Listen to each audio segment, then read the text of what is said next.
Assalamualaikum Sobat Rafacraft. Kali ini saya akan menunjukkan tutorial konektor manik bintang.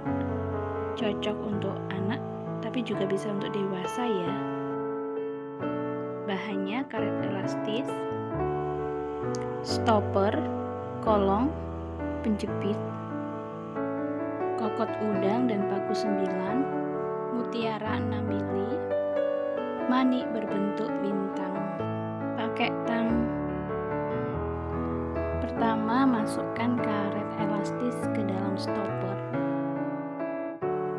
Kemudian pasang penjepit.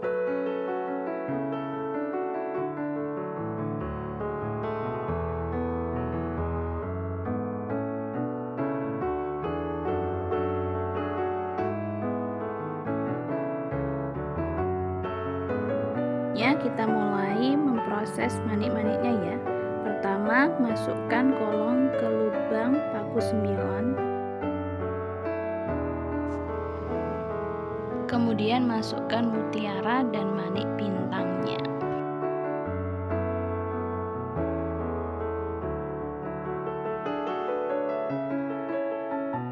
Seperti itu terus sampai selesai ya.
komen, dan subscribe ya. Terima kasih.